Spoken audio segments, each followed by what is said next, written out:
Vacciner de jour comme de nuit, c'est maintenant devenu réalité dans la capitale nationale.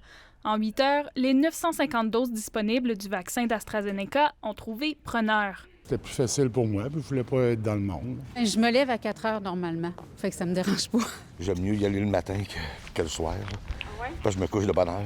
Cette opération test, une première dans la province, a été possible en raison du nombre de doses disponibles dans la région cette semaine.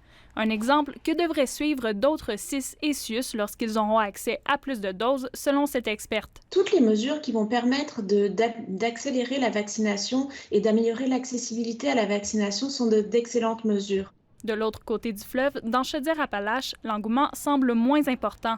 Samedi, ce ne sont pas tous les coupons de vaccination sans rendez-vous qui ont trouvé preneur. Hier, qu'on a 100 rendez-vous qu'on n'a pas pu donner. Les 2 premières journées, là, vraiment, ils ont passé rapidement. Puis après ça, les gens, ils pensaient je suis certaine que les gens pensent qu'on en donne juste le matin, mais on en donne tout le long de la journée.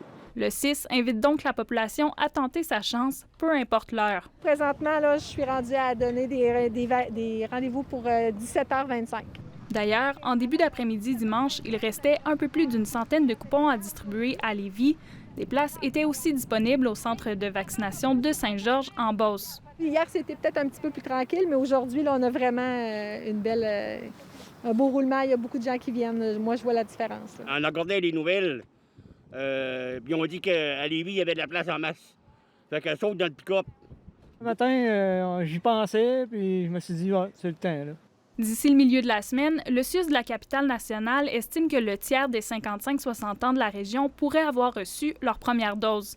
Dans Chaudière-Appalaches, on a le potentiel de vacciner près de la moitié de cette clientèle, mais à condition que toutes les plages horaires se remplissent. Ici Cassandra Nadeau-Lamarche, Radio-Canada, Lévis.